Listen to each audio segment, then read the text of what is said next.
बोलते हैं कि जो भावना है कि चलो फॉर एग्जाम्पल नफरत एक भावना है ना, इस नफरत की भावना जो हमें मन में अनुभव हो रही है और जो स्थूल जगत है जिसको हम छू सकते हैं, उन दोनों के बीच में जो कनेक्शन है वो बहुत सटल है, ये बहुत पावरफुल है। ध्यान से सुनना। जो एक भावना, जो नफरत, जैसे मेरे दिमाग में नफरत है मान लो किसी के लिए, है ना, अभी ये मेरे लिए ना मैं उस नफरत को छू सकती हूँ ना मैं उस नफरत को पकड़ सकती हूँ, बिकॉज वो एक एनर्जी है, वो एक भावना है कि नहीं? इसलिए वो हमें लगता है कि हमारे कंट्रोल से बाहर है। भाई मैं क्या करूं, मेरे को नफरत है तो नफरत है, मैं क्या करूं, कुछ नहीं, मुझे दिखती नहीं वो कहाँ है। लेकिन जो चीज हम छू सकते हैं उसको हम ज्यादा कंफर्टेबली कंट्रोल कर पाते हैं ना। तो उन दोनों के बीच का कनेक्शन है इन चक्रों में होने वाली सेंसेशंस, वाइब्रेशन।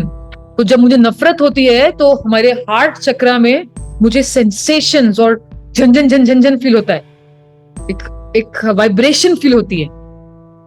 तो vibration is much more solid than just hatred, है कि नहीं?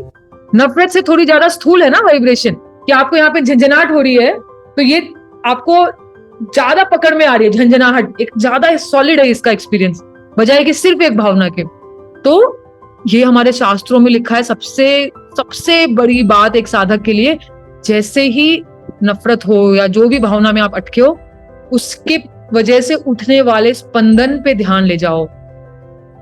यहाँ पे जैसे ही आप उस स्पंदन पे ध्यान लेके जाओगे, जैसे नफरत हुआ, यहाँ स्पंदन हुआ, मैंने मन ही मन यहाँ पे अपना ध्यान बैठाया, तो वो जो स्पंदन है जन जन जन जन जन जन जन, वो उस अवेयरनेस की वजह से कम होगा और वो फ्लिप हो जाएगा, क्योंकि अवेयरनेस की वजह से एक चक्र खुल जाता है और एनर्जी ऊपर उठ जाती है। तो वही जो नफरत है वो प्रेम में बदल जाती है।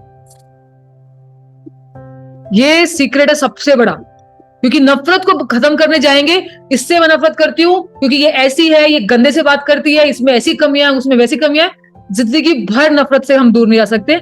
लेकिन स्पंदन को जैसे ऑब्जर्व किया तो वो स्पंदन प्रेम में बदल जाता है, क्योंकि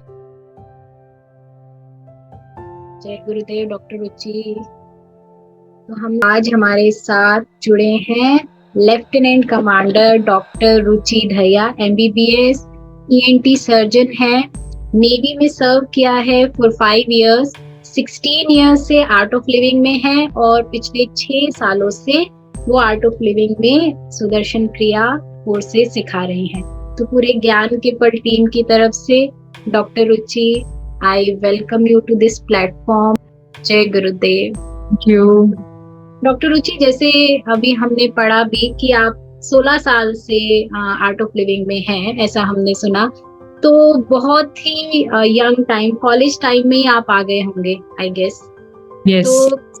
तो ऐसा क्या आपको इंस्पायर किया कि आप यहाँ आए, और फिर क्या वो इंस्पिरेशन रही कि आप अभी तक इस पाथ पे चल रहे हैं, टीचर भी बने? तो हम अगर यहाँ से शुरू करें। ओके हाँ, कॉलेज में जो मैंने स्टार्ट किया था, मुझे ऐसा लगता है वो कुछ पूर्व संस्कार थे कि एक इंटरेस्ट था कि मेडिटेशन सीखना है, मेडिटेशन सीखना है, ऐसा कुछ एक अट्रैक्शन तो था हमेशा से। तो मैंने किया, लेकिन that was not very spiritually, I would say I was not a very strong seeker that time, because it was just a attraction that happened and I just did it, and in fact I continued it also for some time, and then it just, I got busy with my other things and I forgot it also. लेकिन जब मेरा post graduation में admission हुआ, and बहुत unique था वो, because I was from a all girls college in MBBS, and then I entered a army setup, all boys, सब boys भी क्या, everybody was at least 10 years older than me, सबकी शादी वादी हो रखी थी, बच्चे बच्चे थे, तो it was a very unique crowd that I had to deal with, which I could not deal with properly. And वो हमारा फिर लड़ाई झगड़ा शुरू हो गया, पॉलिटिक्स चालू हो गई, I was seen as somebody very over smart and what do say over enthusiastic and arrogant, I don't know what all they thought ऐसा सब। तो उससे वो ऐसा लड़ाई झगड़ा चालू होके I was boycotted for my professional training bye my seniors and this and that, वहां से पहली बार मेरे को ये अनुभव हुआ कि भाई जो चीज मेरे को पूरी लाइफ सबसे प्यारी थी, प्रोफेशनल एक्सपर्टीज, प्रोफेशनल सक्सेस, यही मेरा मंत्र था पूरे जीवन का। मेरे को और किसी चीज में इंटरेस्ट नहीं था। आई वॉज वेरी एम्बिशियस होता ना जैसे कुछ लड़कियां, आदमी तो बहुत ज्यादा ही होते हैं, लड़कियां कुछ कुछ निकलती हैं ऐसी जो एकदम एग्रेसिव होती हैं अपने प्रोफेशनल सक्सेस के लिए. I was like that. And कुछ मैंने देखा भी था. I am from Haryana. Haryana के गांव से हूं मैं एक. तो मेरे को जो लेडीज का वहां पे treatment, I was not happy with that. They were not given that much independence और रिस्पेक्ट. सो मेरे को वो चीज का एक बहुत वो था कि I don't want to be treated like this. I want to be treated with respect. And I saw that only people who had money and some social stature, they were respected. So मेरे के लिए वो पागलपन की हद तक पहुंच गया था उसके लिए ऑब्सेशन. So वो जब मेरा उस टाइम पे वो ऑब्सेशन टूटा कि अरे ये तो नहीं मिल रहा मेरे को जो मेरे को चाहिए. And I had a nervous breakdown. For 2 years, I continued to struggle. After that, my health became totally gone. I lost 10-15 kgs. I became totally dark. My hair became white. I had migraine, severe migraine. I was completely depressed. वहां से फिर first time when I got at that moment of breakdown होता है ना, when you know that you can not come back from this point, ऐसा एक realization आता है. That was my first moment of truth, I would say. Then I actually became spiritual because then I asked this question, why this happened to me. ये प्रश्न हमारे को बहुत चुभता है ना जब कुछ ऐसा होता है जो हमने कभी एक्सपेक्ट नहीं किया होता. Because till then it was like, oh, I am brilliant. I'm very intelligent. I can do whatever I want. I will achieve whatever I want. I have all the necessary requirements. I'm hardworking. I'm intelligent. I'm talented. Whatever. हाँ ऐसा था. आपके teachers भी आपको बहुत बढ़ाते चढ़ाते हैं. So I was very happy with myself. First time I am doing my all hard work. I am talented also. I am intelligent also. I've cleared all the entrances with a lot of everything. Still, I'm not able to get what I want, and not just not get. I am denied that by people whom I have not given the authority only in my life, but still they are ruling something in my life. So how did that happen? Why did that happen? Who did that? And who decided this for me? And then for the first time, I also felt life. बोलते हैं ना जैसे Buddhism में भी बोलते हैं और हमारे शास्त्रों में भी है कि सर्वमेव दुख विवेकिना, एवरीथिंग इज मिजरी. है ना, हमारे योग वशिष्ठ में भी है. कि फिर मुझे लगा कि अच्छा, अभी फर्स्ट टाइम मैं कॉलेज से निकली तो मेरा बैंड बजा इतना बुरा. अभी मेरी शादी वादी होगी, फिर मेरे को पता नहीं कैसे सास मिलेगी, कैसे पति मिलेगा, कैसा. फिर there is a good chance कि कोई तो उसमें खराब निकले, फिर मेरा बैंड बजेगा. फिर मेरे आगे बच्चे बच्चे होंगे या कुछ जो भी है, you know. Then I don't know how will they turn out. मैं उनके लिए अपना पूरा जीवन लगा दूंगी और बाद में बड़े होके वो लोग मेरे को ही गाली गलौज शुरू करें. You know, we see so many videos and all. Then I don't know, वहां पे भी मेरा बैंड बज रहा है. So, ये सर्वमेव दुख विवेकिना कि सब जगह तो दुख की छाया ही छाया है. तो सुख कहाँ है और what is happiness and who, why has God, if there is a God, where is he, and why has he made such a miserable world, miserable relations, miserable everything, and I am so miserable. तो वहां से मेरा एक spiritual inquiry start हुआ. ये question जब मेरे को आए, so I went back to art of living, went back to wanting to have a guru from whom I can learn. And I read a lot of scriptures, all the Bhagavad Gita, Yoga Vashishta, Ashtavakra Gita, Shiv Sutra, you know, whatever I could get on my hands on, I just grabbed and voraciously I read everything. You know, and then something just blossomed. There was this awakening, spiritual awakening, and I got at peace, and there were a lot of miracles also that happened actually.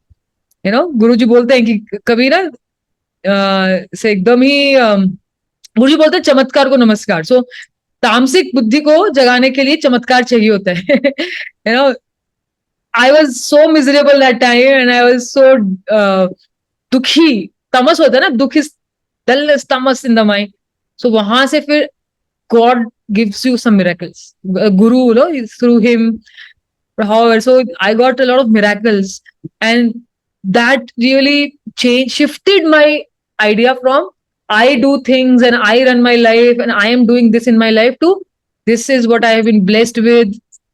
This is what is being happening to me because of my past karma, present karma, and all the great things that happen is because of the blessings of the Guru, and the God is there to bless us, to take care of us, and to teach us through our hardships in life to be humble. Gurudev once said in a session, भगवान को अकड़ पसंद नहीं है। तो अकड़ तोड़ने की जर्नी है ये सारी। जिस दिन अकड़ टूट जाती है उस दिन भगवान को कोई इंटरेस्ट नहीं आपको दुख देने में। तो वहां से फिर मेरा ऐसे इस बात पे फिर ये हो गया कि अभी और क्या है, इससे सुंदर तो कोई है ही नहीं इससे। और I wanted to become a healer also ना, that's why I became a doctor also. तो जितना हीलिंग मैंने सुदर्शन क्रिया से देखा उतना मैंने किसी और चीज से कभी देखा ही नहीं। No allopathic medicine, I am allopathic doctor. So फिर मुझे लगा मैं ओपीडी में बैठ बैठ के अपना टाइम काट रही हूँ, कभी 2 पेशेंट, कभी 4 patient. I was posted in navy in jungle actually that time, so there are not many patients also. ये क्या है ये, I have the guru has created a path for me to be able to reach so many people, lakhs of people I can reach. I am sitting in a jungle seeing through 3 patient, 4 patients just for money. Money is not the purpose of life. Then I left my job. I asked Gurudev, I want to become a full-time teacher and I want to do this for the world, for my country. So he said yes. And then I started. Very nice doctor Ruchi.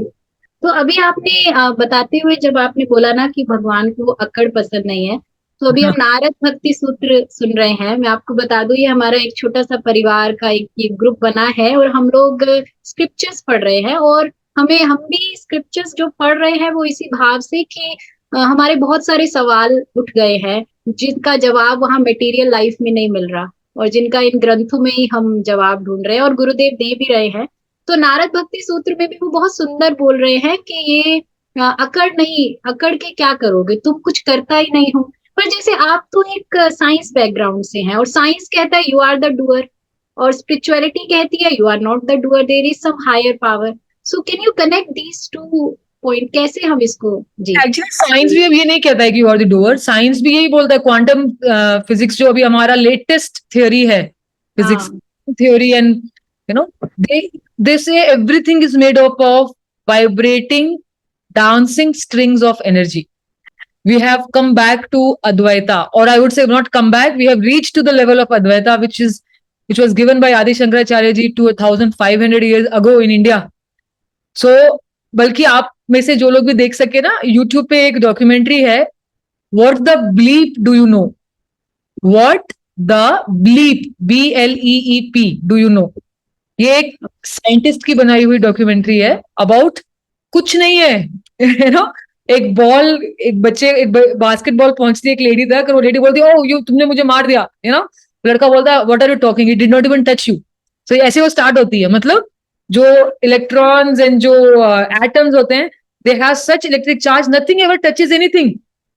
It is in our mind that we think that, oh, it has touched me, that is why the sensation arises, oh, it has touched me. Oh, चम्मच मोड़ देते हैं जो लोग ऐसे, because they can see that everything is just energy. तो energy को आप मॉड्यूलेट कर सकते हो, it is not hard matter. So ऐसी वो डॉक्यूमेंट्री है। तो साइंस भी कंप्लीटली अलाइंड है स्पिरिचुअलिटी के साथ आज की तारीख में। तो बिल्कुल मैचिंग है। इनफैक्ट गुरुदेव और बोलते हैं ना कि अगर आपको एक अच्छा साधक बनना है, आपका साइंटिफिक टेम्परमेंट होना चाहिए। वरना जैसे होते ना अंधभक्त बन जाते हैं, किसी भी फेक बाबा के पीछे चल दिए भी, तो फिर ऐसे हो जाएंगे। और अगर आपको कंप्लीट साइंटिस्ट होना है तो आपको स्पिरिचुअलिटी को आप नकार नहीं सकते। आप सिर्फ यहाँ जो जो दिखता है, जो है ठोस है, ठोस सिर्फ ठोस ही, अगर सिर्फ ठोस पे अटक गया आदमी तो फिर वो अच्छा साइंटिस्ट है। उसको भी स्पिरिचुअल एस्पेक्ट, एनर्जी को समझना पड़ेगा, तभी वो भी अपने कंप्लीशन को अचीव कर सकता है। All the greatest of scientist like Albert Einstein, और Ramanujan ji, Vikram Sarabhai, if you and अपने कौन है ये जो प्रेसिडेंट भी थे, APJ Abdul Kalam ji, all the scientist who are rocket scientist and such a great brains, intellectuals, they all are extremely spiritual people. They have all read Bhagavad Gita, they have taken inspiration from Rig Veda, Big Bang Theory सुना है ना सबने, कि science बोलती है कि आज से कितने 14 बिलियन साल पहले एक ब्रह्मांड विस्फोट हुआ, एक बिग बैंग हुआ, जिससे ये पूरी सृष्टि बनी। और वो अभी वो इतनी बूम करके फटा था वो, कि अभी तक सब प्लैनेट, सारे सोलर सिस्टम के जो कंपोनेंट्स है वो एक दूसरे से दूर जाए जा रहे हैं। They are moving away from each other और बहुत एक्सेलरेटिंग स्पीड से दूर जा रहे हैं। तो ये हमने नोटिस कर लिया है ऑलरेडी और ये हमने इसका थ्योरी भी दिया। बट सोचने वाली बात ये है, तो बिग बैंग किसका हुआ भाई, क्या था वहां पे और उससे पहले क्या था? क्वेश्चन तो वहीं का वहीं रहा ना। हमारा ऋग्वेद का नास्य सुक्तम इतना क्लियरली डिफाइन करता है इस चीज को। इट सेज हिरण्य गर्भ गोल्डन एग होता है, उसमें वो बोलते भी एनर्जी ऑफ विष्णु, नारायण बैठे हैं in the form of pure energy. And when the universe cycle starts, they do not say the beginning of universe, they say one of the universe cycles जब start होती है तो वो ब्रह्मांड विस्फोट होता है और फिर सब दूर जाता है। और इसको बोलते हैं इंद्र शक्ति की दूर जाने की सेंट्रीफ्यूगल फोर्स, ठीक है। और फिर वो जाता रहेगा जाता रहेगा जाता रहेगा और फिर वापस वृत्ता शक्ति जो उसको पास खींचती है वो आएगी तो फिर वापस फिर। तो ये वाइब्रेशन है और वो ऐसे उसमें सबसे और अच्छे से क्या होता है कि ये जो बूम करके होता है ना, बूम नहीं है वो ओम है। ओम इसलिए बोलते हैं Om is the first sound of universe. NASA ने जब अपना सैटेलाइट भेजा स्पेस में और कॉस्मिक बैकग्राउंड माइक्रोवेव रेडिएशन उसको कैप्चर किया और उसको जब साउंड एनर्जी में कन्वर्ट किया तो वो ओम ओम ऐसा ही चल रहा है उसमें, जो कि हमारे शास्त्रों में पहले ही बोला हुआ है, हमको हमारे ऋग्वेद में लिखा हुआ है। सो वही इसलिए कहते हैं जब ओम उच्चारण करते हैं तो आप उस अनंतता के साथ एक हो जाते हो, समय के परे चले जाते हो। इससे so powerful this it is. So हमारा तो जो स्क्रिप्चर्स हैं, हमारे देश के जो साइंस, हमारे ऋषि हमारे साइंटिस्ट थे वो बहुत आगे थे, उन तक तो अभी पहुंचने में बहुत बहुत समय लगेगा और पता नहीं पहुंचेंगे कि नहीं पहुंचेंगे।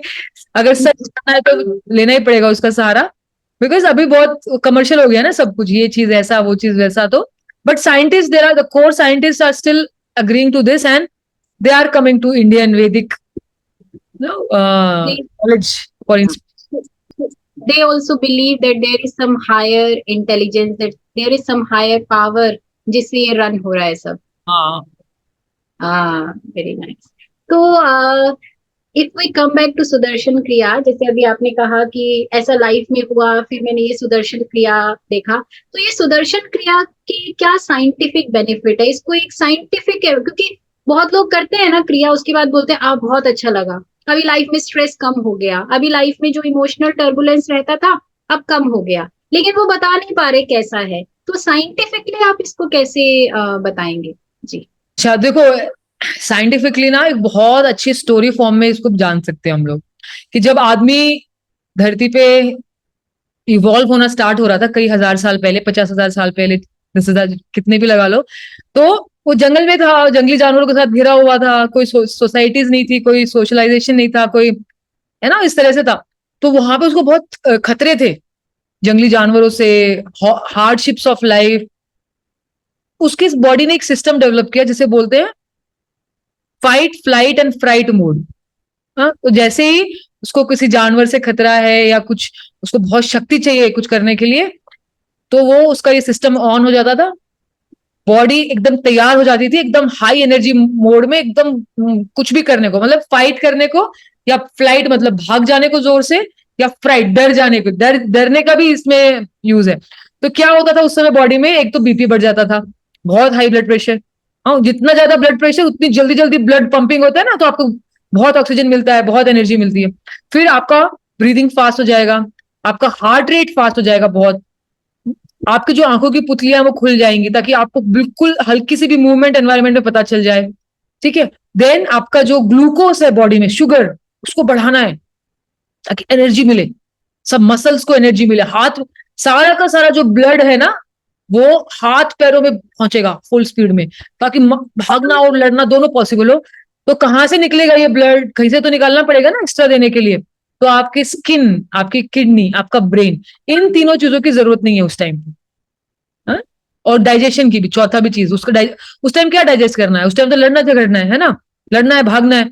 तो skin, kidney, digestion and brain, ये 4 ऑर्गन्स में से सबसे ज्यादा मात्रा में ब्लड लेके हाथ पैर को दो। अच्छा, तो ये बहुत अच्छा था उस टाइम पे, बहुत जरूरत थी, और ये सारा ग्लूकोज यूज भी हो जाता था, सारा ब्लड प्रेशर का यूज भी था हमको उस टाइम पे। अच्छा, अभी इतने साल हो गए, इतने हजारों सालों के बाद, अभी हम लोग क्या है, अच्छा सेफ है, कोई भागा उठते भी नहीं है, कई बार खाना भी कोई और बना के जा रहा है, झाड़ू पोंछा भी कोई और करके जा रहा है, हम तो बैठे बैठे ही हैं सारा सारा दिन, है ना। लेकिन ये सिस्टम तो चेंज ही नहीं हुआ। जैसे ही खतरे की घंटी बजती है आपको जैसे ही लगता है कि बाप रे कुछ तो भी गड़बड़ है, life is not smooth this moment, चाहे आपकी आपके हस्बैंड से लड़ाई हो रखी है, या आपके बॉस आप पे चिल्ला रहा है, या आपको डेडलाइन है, या बच्चों को डांट रहे हो, कोई भी सिचुएशन जहां पे आपको लगता है कि this is not smooth now, आपकी बॉडी फाइट फ्लाइट और फ्लाइट मोड ही ऑन कर रही है अभी भी, और उसकी वजह से आपका बीपी बढ़ रहा है, आपका हार्ट रेट बढ़ रहा है, शुगर बढ़ रहा है, आपका सब ब्लड स्किन से, डाइजेशन से, ब्रेन से लेके आपके हाथ पैर में भेज रहा है। अच्छा अभी इसका क्या, ऑटोमेटिकली। हाँ होता है, ये बॉडी है, दिस इज हाउ, इवोल्यूशन नहीं हुआ है, इवोल्यूशन आई वुड से evolution is not caught up with the change of situation, change of environment for humans.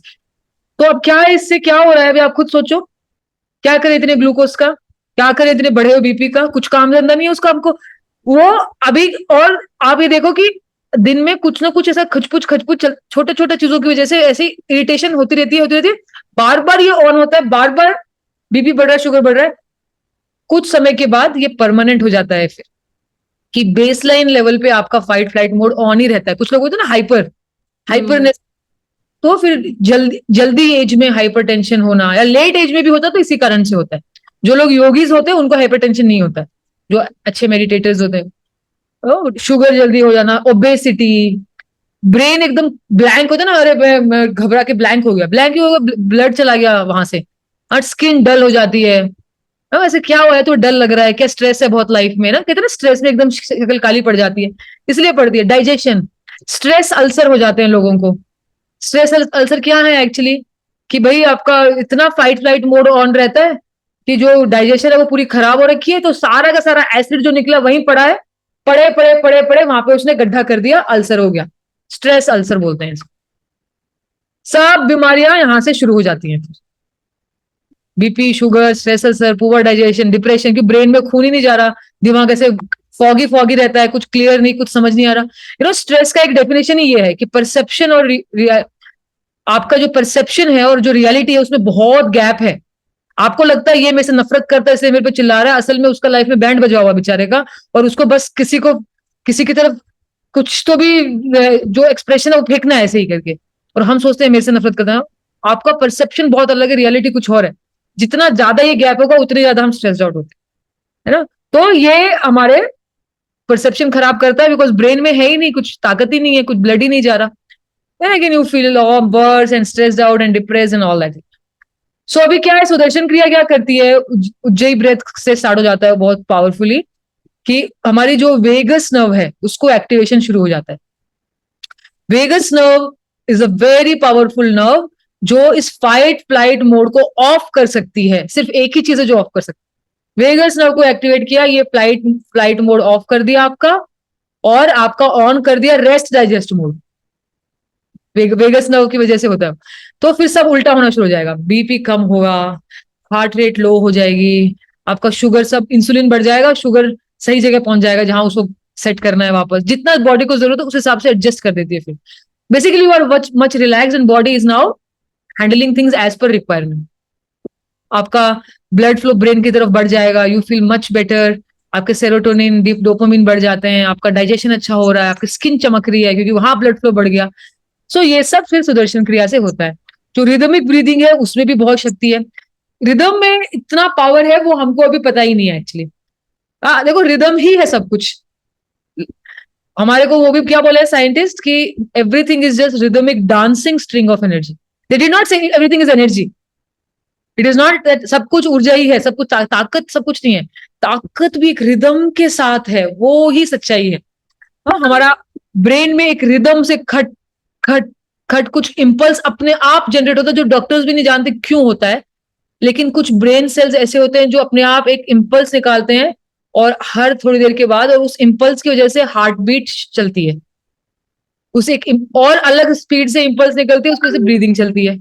उसको हम ऑल्टर कर सकते हैं, अगर आप ज्यादा भाग रहे हो तो आपकी वो जल्दी जल्दी निकलेगी, और अगर आप सांस की भी ऑल्टर कर सकते हैं, लेकिन बैकग्राउंड में अपने आप एक रिदम से वो चल रही है, उसको हम कंट्रोल नहीं कर रहे हैं। वो कहाँ से स्टार्ट हुई, क्यों स्टार्ट हुई, कोई नहीं जानता. No doctor knows. Okay, so rhythm has a lot of secrets, lot of power. तो सुदर्शन क्रिया इज अ रिदम. वो एक सांसों का ऐसा रिदम है जिसके द्वारा मन को हम ऑल्टर कर सकते हैं into a positive space, into a meditative space, healing space. जैसे पातंजलि योग सूत्र में इसके बारे में लिखा है ना, प्रच्छर्दन विधारणाभ्याम व प्राणस्य, कि सांसों की लय में, सांसों की लय को बदल के बाहर जाती सांस को लंबा करके हम एक बहुत गहरी समाधि को छू सकते हैं. वही सुदर्शन क्रिया है बेसिकली. कम समय में ज्यादा फायदा, कम समय में ज्यादा गहरा उतरने की trick, technique, not trick. Trick is something negative, you know. चंटीगिरी करते हैं, बोलते चंटीगिरी नहीं है ये. It is a solid, you know, Vedic formula to achieve samadhi using your breath. You can say that. Amazing. इस तरह से मैंने सुदर्शन क्रिया और ये उज्जयी ब्रेथ को नहीं समझा था. तो जो इमोशनल डिस्टरबेंस जो बोलते हैं लोग, पता नहीं बैठे बैठे गुस्सा आ जाता है, ये मेरा नेचर नहीं है, पता नहीं वो हालात ऐसा हो गया, पता नहीं कैसे ऐसे रिएक्ट हुआ. बहुत बार हम सुनते हैं लोगों से कि पता नहीं मैं क्या उस इमोशन में आ गया. तो ये जो सुदर्शन क्रिया है, ये आप कह रहे हैं कि ये इमोशनल डिस्टरबेंस जो हो जाती है हमें, उसमें भी ये काम करती है. हाँ बिल्कुल, सिर्फ गुरुदेव बोले ना, सिर्फ सुदर्शन क्रिया ही काम करती है इमोशंस के लिए, और कुछ काम ही नहीं करता. क्योंकि वो जी. सुदर्शन क्रिया काम कैसे करती है, ये भी उसका, ये तो हमने साइंटिफिक तरीके से वेगस नर्व के थ्रू उसको समझ लिया. तो गुरुदेव, जो अगर किसी ने सुदर्शन चक्र क्रिया की है तो चक्रों पे उसका बहुत खोलने का इफेक्ट है ना. चक्र जो है, तो let's learn the science of chakras also today. हमारा शिव सूत्र में लिखा है, शक्ति चक्र संधाने विश्व संहारा. मतलब जिसने इन चक्रों की, जो हमारे 7 चक्र, वैसे तो 109 है लेकिन 7, चलो मोटे मोटे 7 ही मान लेते हैं, जिन्होंने इन 7 चक्रों पे अनुसंधान, संधान मतलब कंप्लीटली इनकी वर्किंग को मास्टर कर लिया है, उसके लिए विश्व का संहार हो जाता है, उसके लिए विश्व की पकड़ छूट जाती है. शक्ति चक्र संधाने विश्व संहारा. इसका मतलब क्या, कि देखो, एक आपकी कोई फ्रेंड है जिसको बहुत अच्छा सक्सेस मिल गया, मान लो. हाँ, इसमें 2 तरह से लोग रिएक्ट करते हैं ना. या तो आपकी फ्रेंड के साथ कोई खुश हो जाता है, वाह मेरी फ्रेंड ये वो, या फिर जलन हो जाती है मोस्टली.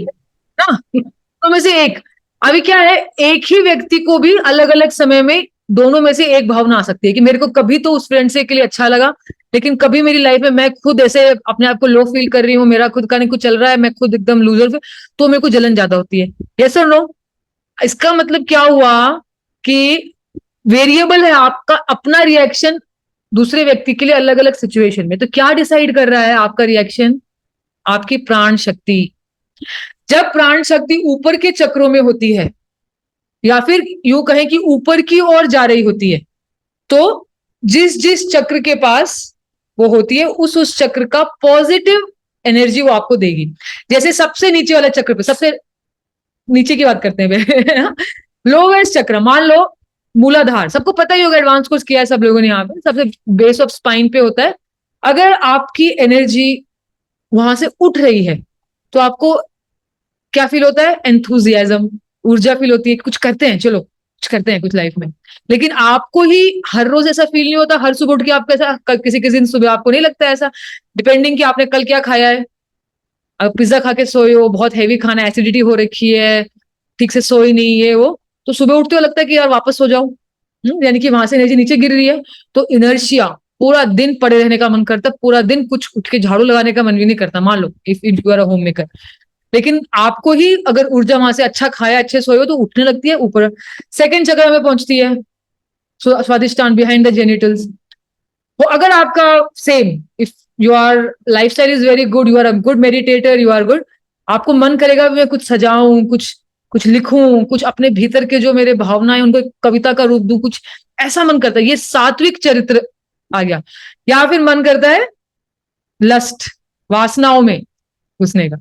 या अभी वहां से भी एनर्जी उठ जाती है, मान लो आपका और अच्छा है, आपने कुछ उसको एक्सप्रेस किया पोएटिक रूप में, या आपके 3rd चक्र में पहुंच गई, जहां जेलेसी वाली बात हम कर रहे थे, वहां पे अगर वो अटकी पड़ी है या उसके नीचे गिरने लगी, इतनी एनर्जी थी कि यहां तक बड़ी मुश्किल से पहुंची, अब बस गिरेगी वापस, तो फिर क्या होगा हमारा,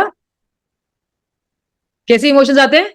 ईर्ष्या और लालच, लोभ, है ना।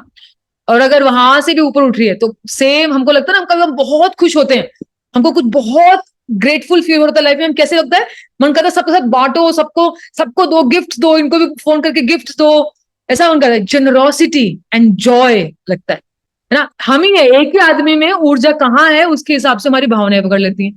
फिर हार्ट चक्र पे अगर एनर्जी उठ के आ गई है तो प्रेम फील होता है सबके लिए, पति से भी प्रेम फील होता है कभी कभी क्या, अपने बच्चों के लिए, सबके, सास के लिए भी प्रेम फील होता है कई बार बहू के लिए भी प्रेम हो जाता है, वाह किसी की बेटी मेरे घर आई है, कितनी प्यारी है, इसका कैसा, ऐसा ये भी कुछ लोगों के अंदर ये भावना होती है। लेकिन अगर वहां से नीचे गिरनी शुरू हुई, द्वेष, मुझे चाय नहीं दी, मुझसे बात नहीं करी, मेरे पैर नहीं छुए, या फिर बहू होगी तो बहू कुछ उल्टा बोलेगी अपने बेटे के, वही सेम व्यक्ति का द्वेष या डर। अगर अपने से ताकतवर है कोई तो उससे डर लगता है, और हमसे कमजोर है तो उससे द्वेष लगता है। जिससे डर लगता है उससे द्वेष नहीं होता, जिसके लिए द्वेष होता है उसके लिए डर नहीं लगता। और अगर प्रेम है तो दोनों ही नहीं रहते, जिससे प्रेम है उसके लिए ना द्वेष है ना उससे डर है। अब गुरु जी कितने शक्तिशाली है ना, लेकिन ना हमें उनसे डर लगता है क्योंकि शक्तिशाली है, प्रेम है इतना उनके लिए, और ना ही उनसे डर लगता है। तो एक ही इमोशन रहता है इन तीनों में से, ठीक है। फिर और एनर्जी बढ़ गई तो ग्रेटिट्यूड, भगवान ने क्या जन्म दिया, क्या अमेजिंग, जहां फंसे वहीं पे निकाल दिया। ऐसे ही भाव, अगर ऐसा आपको अनुभव होता है जीवन को लेके, मतलब आपकी ऊर्जा यहां से तो उठ चुकी है, यहां से निकल, आप बहुत हाई क्वालिटी मेडिटेटर हो इसका मतलब, बिकॉज 3 चक्रों के बाद मुश्किल हो जाता है हमारा। देखो ना, जीवन ज्यादा करके नीचे के 3 चक्रों में ही रहता है। अगर आपको अभी भी अपने ननन से अपने दोस्त से जलन और ईर्ष्या रहती है, मतलब तीसरे चक्र में फंस गई एनर्जी, उसको उठाओ, उसको उठाना पड़ेगा। फिर यहाँ ग्रेटिट्यूड में रहेंगे ना, इसलिए गुरु जी बोलते हैं बी ग्रेटफुल, बी ग्रेटफुल, क्यों, कैसे भी करके एनर्जी को खींचो यहां तक। फिर क्या होता है, इससे तो इसके बाद तो सिर्फ एक्सट्रीम स्पिरिचुअलिटी है, अवेयरनेस, इधर आ गए तो अवेयरनेस। और ग्रेटिट्यूड नहीं है तो दुख है, देखो इधर से कुछ नहीं, क्या है, क्या दिया किसी ने, कुछ नहीं दिया मेरे को, मैं तो, इसने वो नहीं दिया, इसने वो नहीं दिया मेरे को, दुखी रहता है वो आदमी, फिर सबसे कंप्लेन करता है, उसको दुख रहेगा, उसको कभी जीवन में खुशी अनुभव नहीं होती, है ना। और फिर यहाँ आता है, अब यहाँ पे जैसे आ गया ना आज्ञा चक्र, सबसे पावरफुल चक्र में से एक है, जिसकी एनर्जी यहाँ आने लग गई उसको चीजें जैसी है वैसी दिखने लगती हैं। हमारा प्रॉब्लम ही ये है कि हमें जो जैसा है वैसा दिखता नहीं है, हम छोटे में फंस जाते हैं। हम ये नहीं देखते कि अरे भाई इतनी बड़ी दुनिया, इतने कर्मों के बंधन, कौन कहाँ कैसे फिट किया है भगवान ने, देखो कैसे सबका सेट कर दिया, और कैसे हर रोज लोगों से मिलती हूँ, हर रोज लोगों के साथ इंटरेक्शन होता है, उनसे कर्म जुड़ा हुआ है, और वो कुछ साफ भी हो रहा है और किसी से वापस भी बन रहा है। If you see in a bigger picture the play of this world with awareness, you will be like mesmerized. तो ये तो बहुत ज्ञानी, बहुत अधिक हम जैसे लोगों के शायद अभी समय है उस वहां पहुंचने पे आता है। और लेकिन इसका फिर ये भी है कि इस लोगों को गुस्सा बहुत जल्दी आता है, जल्दी से, क्योंकि इस स्पेस में ऐसे होते हैं, उनको जरा सा भी डिस्टर्बेंस बर्दाश्त नहीं होता, वहां से नीचे आना पड़ता है ना, फिर कोई भी गलती करता है कोई आसपास तो एकदम से गुस्सा पकड़ता है। तो ये यहाँ पे, और फिर देन फाइनल स्टेज एनलाइटनमेंट, जिसकी यहाँ पे एनर्जी सेट हो गई हमेशा के लिए, वो एनलाइटेंड है। सहस्त्रार, 1000 ऑर्गेजम्स के बराबर जो सुख है वो सहस्त्रार, उसका नाम भी इसलिए सहस्त्रार, 1000, वो इतना सुख यहाँ पे जब ऊर्जा होती है तब हमें मिलता है। सो ये, तो गुरुदेव बोलते हैं कि जो भावना है कि चलो फॉर एग्जाम्पल नफरत एक भावना है ना, इस नफरत की भावना जो हमें मन में अनुभव हो रही है, और जो स्थूल जगत है जिसको हम छू सकते हैं, उन दोनों के बीच में जो कनेक्शन है वो बहुत सटल है, ये बहुत पावरफुल है, ध्यान से सुनना। जो एक भावना, जो नफरत, जैसे मेरे दिमाग में नफरत है मान लो किसी के लिए, है ना, अभी ये मेरे लिए ना मैं उस नफरत को छू सकती हूँ ना मैं उस नफरत को पकड़ सकती हूँ, बिकॉज वो एक एनर्जी है, वो एक भावना है कि नहीं, इसलिए वो हमें लगता है कि हमारे कंट्रोल से बाहर है। भाई मैं क्या करूं, मेरे को नफरत है तो नफरत है, मैं क्या करूं, कुछ नहीं, मुझे दिखती नहीं वो कहाँ है। लेकिन जो चीज हम छू सकते हैं उसको हम ज्यादा कंफर्टेबली कंट्रोल कर पाते हैं ना। तो उन दोनों के बीच का कनेक्शन है इन चक्रों में होने वाली सेंसेशंस, वाइब्रेशन। तो जब मुझे नफरत होती है तो हमारे हार्ट चक्रा में मुझे सेंसेशंस और झंझन झंझन झन फील होता है, एक एक वाइब्रेशन फील होती है। तो vibration is much more solid than just hatred, है कि नहीं? नफरत से थोड़ी ज्यादा स्थूल है ना वाइब्रेशन, कि आपको यहाँ पे झंझनाहट हो रही है, तो ये आपको ज्यादा पकड़ में आ रही है, झंझनाहट एक ज्यादा सॉलिड है इसका एक्सपीरियंस, बजाय कि सिर्फ एक भावना के।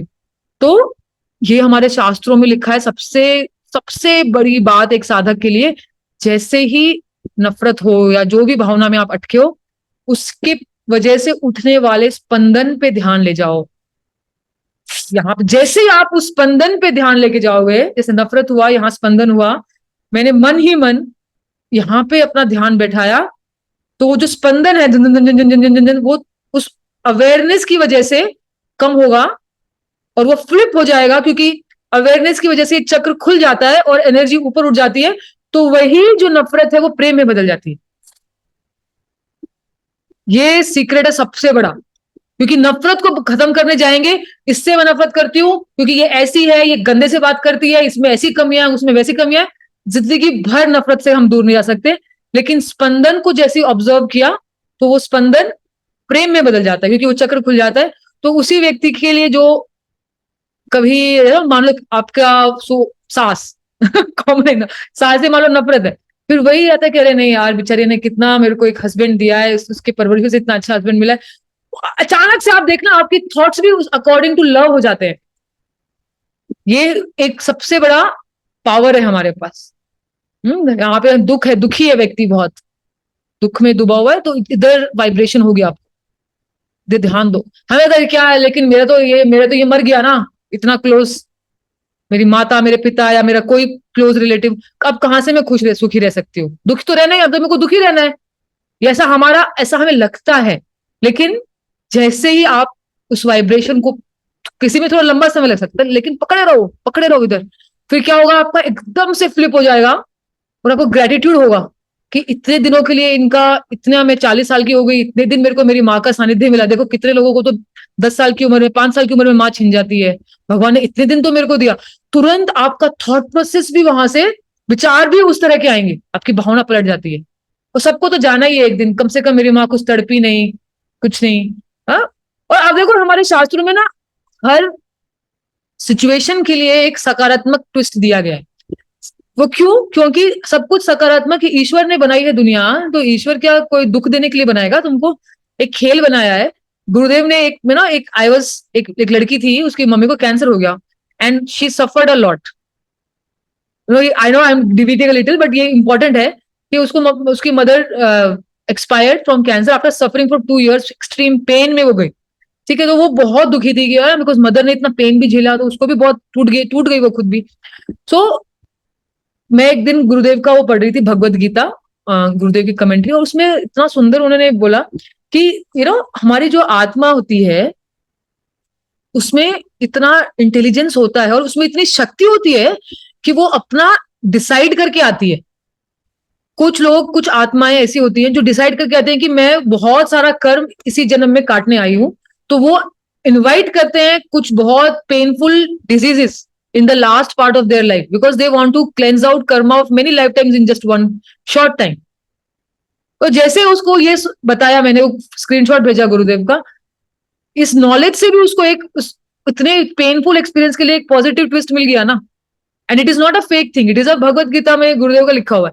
सो दुनिया में वैसे सब अच्छा ही है, इसलिए तो सहस्त्रार ट्रूथ यही रखा है ना, परमानंद सत्य है सिर्फ, बाकी सब झूठ है। Gurudev one said, very important dialogue, कि तुमने जीवन में अगर कभी एक अनंत आनंद, अनंत शांति का अनुभव किया है, तो जान लो बस वही सत्य था, वही सत्य है, बाकी सब माया है। लेकिन हमको क्या लगता है, अरे वो तो बाई चांस, अरे वो तो ये सत्य तो ये है, अरे ऐसा, सब गड़बड़, सब गड़बड़, वो माया है, गड़बड़ माया है सब, सत्य तो इधर है, इधर परमानंद। तो हमारा पर्पस भी यही है कि ऊर्जा शक्ति को उठा के इधर सेट करना। दिख नहीं रहा ना मेरा? इधर सेट करना, हाँ, सहस्त्रार चक्र पे। सो इसलिए शक्ति चक्र संधाने विश्व संहारा, पूरी दुनिया को बदलने जाएंगे कि चलो ऐसा कोई ना हो जिससे, या फिर सबसे भाग जाएंगे। ये एक दूसरा मिस्टेक है लोगों का। हिमालय में चली जाती हूँ, हिमालय में जाके ना किसी से नफरत होगी, ना किसी से जलन होगी, ना किसी से लोग, ऐसा नहीं है। अपने याददाश्त से भी आपको जलन और नफरत हो सकता है न? कोई जानवर भी आपका कपड़ा खा जाएगा, आप ध्यान में बैठे होगे, आपको कुछ तंग कर देगा, चींटी काट लेगी, उस पर भी गुस्सा आ जाएगा आपको, चींटी पे भी मेरा ध्यान भंग कर दिया। गुस्सा, नफरत, द्वेष सब साथ चलता है, चक्रों में छुपा है वो दुनिया के। इसलिए गुरुदेव बोलते जहां हो वहीं होगा, अगर यहां नहीं मिल रहा तो कहीं और नहीं मिलेगा। गौतम बुद्ध भी बेचैन थे जब भागे घर से, सब अपना नया बच्चा छोड़ के, अपनी पत्नी छोड़ के, अरे सब दुख है, सब दुख है, सब है। लेकिन जैसे उनको मिल गया, वापस आ गए, दुनिया में आ गए, फिर वापस समाज में समाज को देना शुरू किया, बांटना शुरू किया, ज्ञान ध्यान सब कुछ। अज्ञानी भागता है सबसे दूर, ज्ञानी वापस आ जाता है। और हमको तो ऐसे परम ज्ञानी के साथ मिला है सानिध्य, तो हमको ऐसा बावला होकर यहाँ वहां भागने की जरूरत भी नहीं है, ना ही कुछ एक्सट्रीम करने की जरूरत है। जैसा वो बोल रहे हैं चुपचाप से फॉलो करो।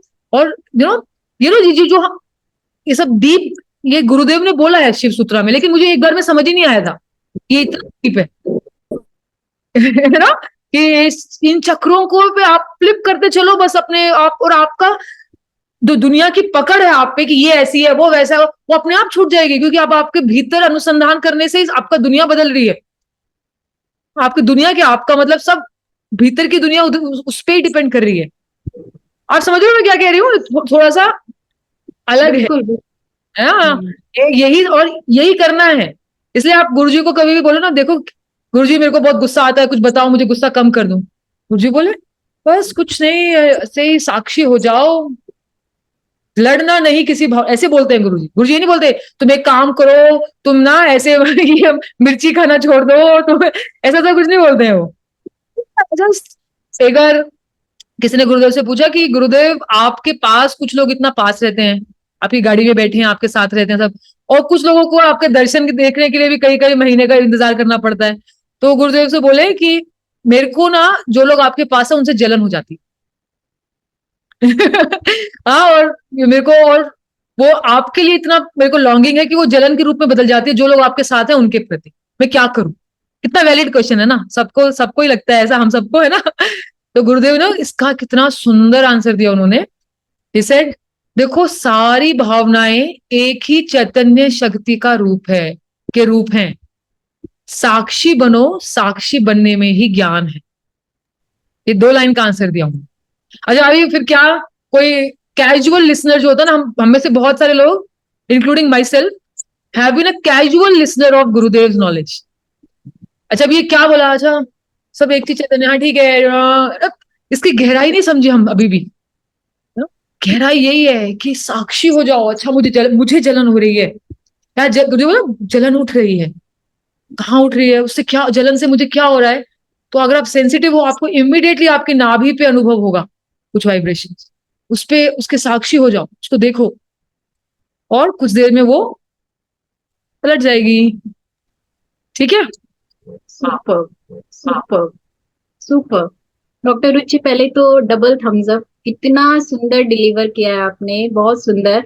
और मैं आपको इसके साथ एक छोटा सा बताती हूँ, हमारा वीकली वंस कोई फैकल्टी आती है सीनियर, या तो वो जो भी हम पढ़ रहे होते हैं उसके बारे में सवाल जवाब या उनका जो भी ज्ञान होता है। लास्ट वीक जो आई थी उन्होंने बोला विप्रा सब तो कवर हो गया था, ये चक्र भी पढ़ना था अभी नेक्स्ट चैप्टर में, तुम्हें ये रह गया। आपको मैं मैसेज भी भेज सकती हूँ पारुल दीदी का। और हमने फिर नहीं भी बताया उन्होंने, फिर भी हमने लास्ट वीक ये थोड़ा सा चक्र ज्ञान जो भी गुरुदेव ने लिखा था नारद भक्ति सूत्र में हमने पढ़ा, और हमने हरिओम मेडिटेशन भी किया। लेकिन मन में था हल्का सा कि वो रह गया, उनके मन में ऐसा था, और हमने सोचा भी नहीं ना डॉक्टर रुचि कि हम चक्र ज्ञान पे बात करेंगे, और ये इतना अच्छा आपसे डिलीवर हुआ। तो यहाँ इन छोटी छोटी चीजों पे मुझे लगता है कि वो एक है शक्ति जो आपके थ्रू यहाँ पे काम कराती है ना? हाँ तो इट्स अमेजिंग, इट्स वंडरफुल। एक अभी आपने डॉक्टर रुचि पतंजलि योग सूत्र पे बोलते बोलते बात की थी ना कि उसमें ऐसा लिखा है, तो हमने पतंजलि योग सूत्र में अष्टांग योग पढ़ा था। हाँ अष्टांग, हाँ अष्टांग योग में हमने पढ़ा कि यम नियम है ना, कितना यम नियम से जाना पड़ता है, फिर जाके वो प्रत्याहार ध्यान समाधि का स्टेट आता है। पर यहाँ पे जब से मैं भी इतने साल 20 साल से देख रही हूँ, ऐसा लग रहा है सुदर्शन क्रिया ना एक कुछ मिरेकल करती है जो आपको वो समाधि का स्टेट ऐसे पकड़ा देती है। नहीं, आपको नहीं ऐसे लगता?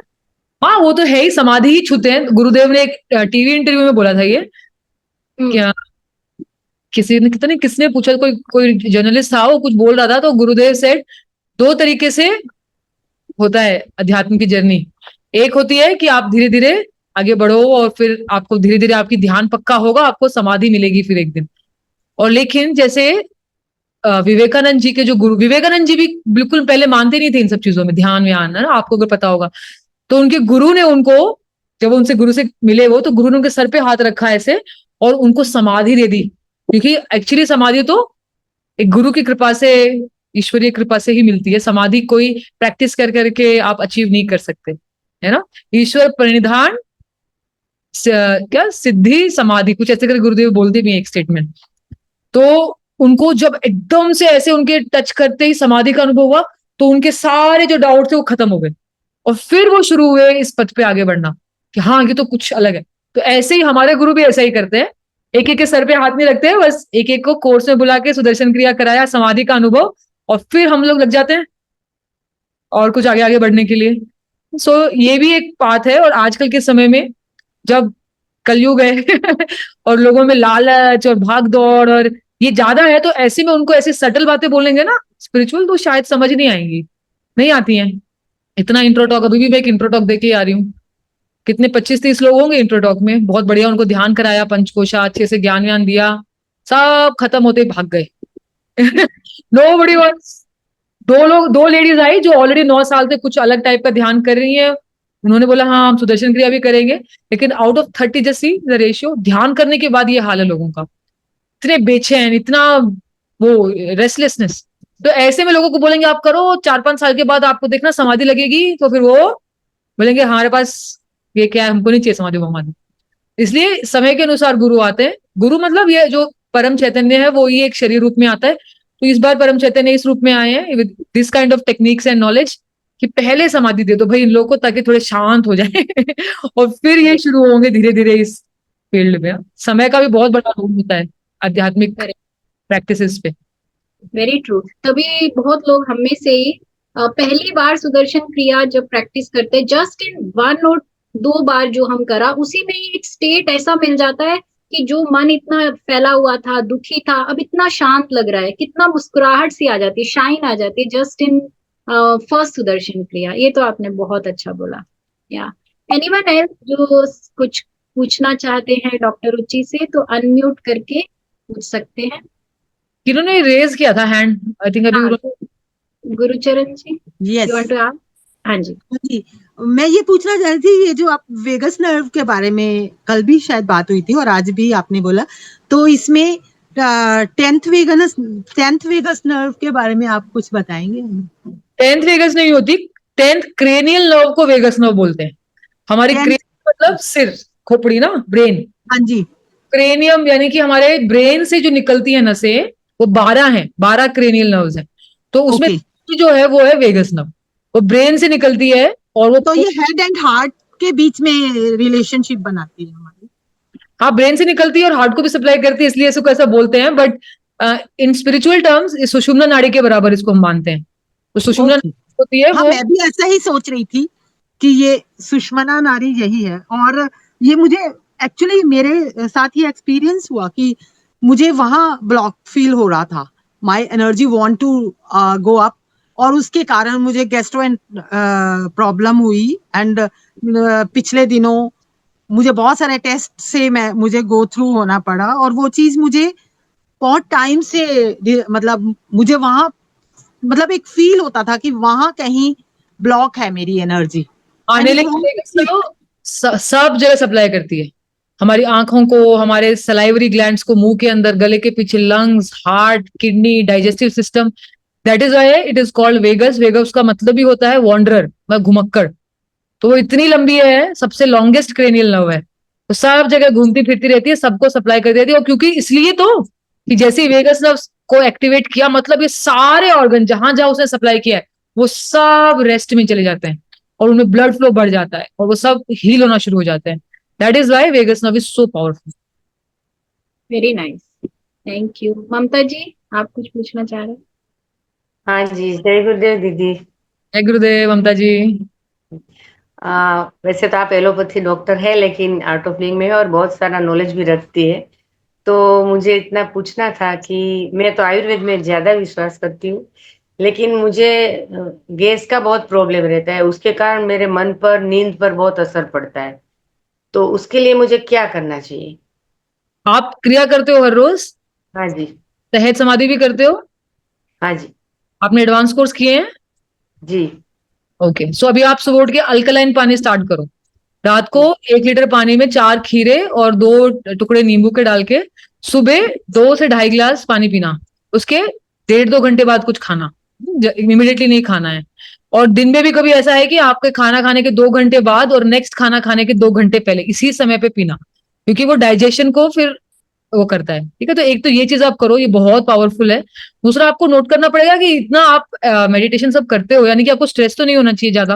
हाँ, तो नहीं। एसिडिटी हो रहा है, उसका देखना पड़ेगा। खान पान में क्या है, आप क्या बहुत जल्दी जल्दी खाते हो, मीन्स गैप कम रखते हो तो भी प्रॉब्लम होगा।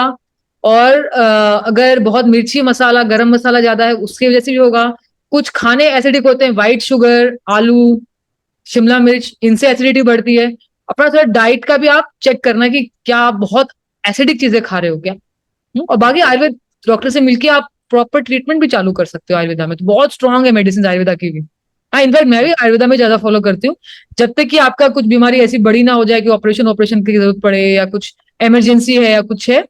लाइफस्टाइल के लिए, हेल्थ को मेंटेन करने के लिए Ayurveda is the highest form of medicine, no doubts about. Thank you दीदी। Thank you. जय गुरुदेव या दीदी। जय गुरुदेव। दीदी, कुछ मेरा एक प्रश्न, हाँ जी, मेरा प्रश्न ये था कि जैसे अभी हम लोग एनर्जी के लिए बात कर रहे थे कि अलग अलग चक्रों पे है, तो जैसे मैंने कई बार देखा है कि कोई बहुत दुखी भी है, मतलब बहुत दुखी है, लेकिन उस दुख में भी वो कहीं कुछ क्रिएटिव भी कर रहा है, क्योंकि उसी से उसको थोड़ा आराम भी आ रहा है। उसकी हॉबी के तौर पर मैं उसको बोल सकती हूँ कि वो क्रिएटिव भी है। तो ये चीज कैसे हो सकती है? क्या एनर्जी पूरे टाइम एक फ्लो में रहती है, या हम ये बोलते हैं कि एनर्जी हमारी मणिपुर चक्र पे है, तो ऊपर वाले चक्र ज्यादा काम नहीं करेंगे, या कुछ ऐसा है? थोड़ा क्लेरिफिकेशन। ऐसा नहीं कि अगर एनर्जी ऊपर चलेगी तो नीचे की सारी भावनाएं खत्म हो जाएंगी। You will continue feeling those things because energy वहां भी तो है, यू नो। ऐसा एनर्जी ऊपर उठी है वहां से, लेकिन नीचे की खत्म एकदम से यहीं पे सारी एनर्जी, ऐसे नहीं है। एनर्जी तो पूरे शरीर में है हमारे, है ना। लेकिन हम जब बोलते हैं कि इस चक्र में, मतलब जो उसका ऊर्ध्वगामी है कि अधोगामी है, कि जो मेन इन्फ्लक्स है वो कहाँ पे है। तो इसलिए आपकी अगर दुख भी है तो नीचे आपको उसको मन कर सकता है उसको एक्सप्रेस करने का in the form of creativity, बिल्कुल पॉसिबल है। And it is very complicated. 109 चक्र हैं हमारे, सिर्फ 7 चक्र नहीं है। इतना इतना ब्लैक एंड व्हाइट में और इतना हार्ड एंड फास्ट हम उसको नहीं ले सकते। एंड देयर वुड बी, जो मुझे नहीं पता, शायद ऐसे भी कुछ एस्पेक्ट्स हो इसमें जो गुरुदेव ऐसा बोले है ना कि वो कौन वेद व्यास जी देवी माँ से बोले कि मुझे सारा ज्ञान चाहिए, बहुत सारा ज्ञान चाहिए, ज्ञान चाहिए। तो देवी माँ ने बोली अच्छा आ जाओ। उन्होंने ऐसे बड़े बड़े पहाड़ दिए, दिखाए उनको शास्त्रों के और उसके। वो भाग के गए, 4 किताबें उठा पाए वो बस उस पूरे पहाड़ में से, और वो जाके उससे 4 वेद बना दिए। तो इतनी सारी नॉलेज है जो 4 वेद भी एक आदमी को पूरा रोज पढ़ेगा तो भी उसको कितने 125 साल कुछ लगेंगे ऐसे करने, ऐसा बोलते हैं ना। सो इतना ज्यादा इसलिए ना पॉसिबल नहीं है कि हम सब कुछ इंटेलेक्चुअली समझ के फिर उसको अप्लाई करके और फिर हम आगे बढ़ पाएंगे। वो सब पॉसिबल नहीं है। जैसे गुरुदेव बोलते हैं कुछ जान के चलो, कुछ मान के चलो। थोड़ा बहुत हमने जान लिया, हाँ इस करेक्ट तो फील हो रहा है ना कि हाँ ऐसा सच है, मोटे मोटे तौर पे हमको ये लग रहा है ना? पर अब हर एक भावना को हम इसी 7 चक्रों के साथ जोड़ पाए, ऐसा पॉसिबल नहीं है। तो मैंने पूछा था एक बार क्वेश्चन ऋषि विद्याधर जी से कि गिल्ट भी तो एक भावना है, गिल्ट कौन से चक्र पे आता है ना? इस तरह के तो ऐसे कुछ कुछ और भावना, तो वो बोले यहाँ आता है गिल्ट, ऐसे उन्होंने मेरे को ऐसे बताया। But there are many things that are not covered with just because कितना हमसे डाइजेस्ट होगा उतना ही गुरुदेव देते हैं एक टाइम पे, है ना। सो ये सब है इसमें। थैंक यू दीदी, थैंक यू। वेलकम। हर्षदा, जय गुरुदेव दीदी। आपने गुरु। 7 चीजों पे बहुत अच्छे से ज्ञान दिया, बहुत मतलब डीप में ज्ञान दिया और समझ में आया। और एक प्रश्न पूछना था मेरा। हिस्टेक्टोमी हो गया तब से मुझे बहुत क्या बोलते, ये आता है, पसीना आता है चेहरे को, सिर्फ चेहरे को आता है। और ये जो है ना, किसी के बारे में जलन बहुत होती है, कभी कभी होती है, ऐसे समझ में भी आती है, बाद में ठीक हो जाता है, लेकिन कभी कभी बहुत जलन होती है। ये क्यों ऐसा? कितना भी समझाओ लेकिन कुछ लोग बदलते ही नहीं है, वो उनके बारे ऊर्जा में ना। उधर फंस गई है ऊर्जा, इसलिए हाँ कुछ ज्यादा जलन होती है। होता है ना, हम लोग हमारे टाइम में होता है, जलकुकड़ी बोलते हैं, जलती रहती है सबसे, या ऐसे गुस्से वाला बहुत गुस्सा करता रहता है, दुखी आत्मा दुखी रहती है सारा टाइम, है ना, या सबसे द्वेषी है, सबसे द्वेष रखती है, सबसे लड़ाई झगड़ा करके। तो आपका प्रिडोमिनेंट कौन सा इमोशन कहाँ फंसा हुआ है, वो हमारा दिखाता है कि हमारा कहाँ पे ऊर्जा बार बार थोड़ी बहुत आती है, नीचे से यहाँ तक भी आती है, फिर नीचे आ जाती है, फिर आती है यहाँ तक, फिर नीचे आ जाती है। आपका होम चक्र कौन सा है? ये टर्म गुरुदेव ने यूज नहीं किया है, मैं ऐसे ही बोल रही हूँ कि कहाँ पे आपकी एनर्जी ज्यादा करके उछलती कूदती रहती है, तो उसकी वजह से ऐसा हो सकता है। बेसिकली सोल्यूशन तो वही है, सेवा साधना सत्संग। हाँ, कुछ वो भी। तो चालू है।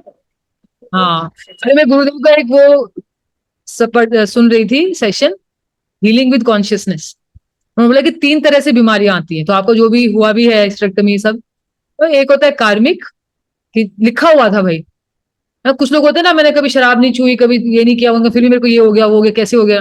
कर्म है वो, एक लिखवा के आए हैं कि होना ही है, ठीक है, प्रारब्ध कर्म है। दूसरा होता है गुरुदेव से कि आप प्रकृति के नियम के विरुद्ध जाते हो तो आपको प्रॉब्लम होती है, जैसे ठीक से सोना नहीं, ठीक से खाना नहीं, स्ट्रेस लेते रहना, तो भी बीमारी पकड़ लेती है। फिर लोगों को ज्यादा करके इसी कैटेगरी में आते हैं, काफी हाइपरटेंशन, ये सब माइग्रेन वगैरह के लोग।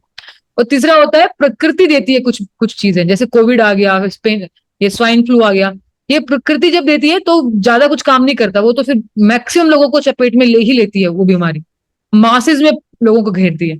तो आपका जो भी इशू है, जैसे आप हिस्टेक्टमी हुआ, या कुछ लोगों को कुछ और बड़ी बीमारी होता है, हो सकता है कि आप सब इतना ध्यान सब कर रहे हो, प्रसन्न हो, जीवन में गुरु है, ग्रेटफुल भी रहते हो, फिर भी ऐसा हुआ तो हाई चांस है कि कार्मिक होगा वो। तो उसको काटने के लिए, उसमें कंफर्टेबल होने के लिए आपको सेवा करनी पड़ेगी, से बहुत जितनी हो सके, है ना, अपना कभी समय। कभी होता है, हमेशा नहीं, एक आध बार, ज्यादा नहीं। अभी वो सुदर्शन क्रिया में, इस आर्ट ऑफ लिविंग में आए ना, बहुत फर्क पड़ा है, बहुत एनर्जी लेवल तो इतना बड़ा है कि सब इतना काम करती है फिर भी थकती नहीं है, ऐसा बोलते हैं। लेकिन वो जो कभी कभी आता है, हर बार नहीं आता मुझे ज्ञान, मतलब ये। एक बार आएगा तभी सेवा करनी है, इस फॉर्मेट से नहीं करना सेवा। सेवा आपके जीवन का अंग बना लो, क्योंकि हमें क्या पता कर्मों में और क्या क्या लिखा है ना। और ये तो एक बहुत लालची तरीके से सेवा करने का भाव हो गया कि मेरे कर्म साहब, पर आप ऐसे लेके चलो कि गुरु ने बोला है सेवा करना है तो करना है बस, क्योंकि उनको उनको कोई हमसे काम निकलवाने की जरूरत नहीं है। वो चाहे तो इतना वो ट्रैवल करते हैं ना सत्संग के लिए, इस शहर उस शहर, अगर वो उस शहर में जाके ये अनाउंस कर देना सुदर्शन क्रिया विद श्री श्री रविशंकर जी, तो ना ग्राउंड के ग्राउंड छोटे पड़ जाएंगे, है ना। और वहां के सारे टीचर मिलके भी 5,000 लोगों को कोर्स नहीं सिखा पाते, गुरुदेव के आने से ग्राउंड के ग्राउंड भर जाएंगे, पूरे पॉलिटिशियन से लेके सब आएंगे पैसे दे देके, है कि नहीं? यानी कि उनको हमारी जरूरत नहीं है कि हम उनके लिए कोर्स ऑर्गेनाइज करके उनके संस्था में लोगों को लाएंगे, ऐसा कुछ नहीं है। वो ये इसलिए करते हैं कि तुम्हारे मन को ही मेरा क्या होगा, मेरे को ये, मेरे को वो, उससे निकल के मैं क्या करूं, मैं कैसे और लोगों तक ज्ञान लेके जाऊं, मैं कैसे समाज के लिए कुछ अच्छा काम करके जाऊं इस दुनिया से।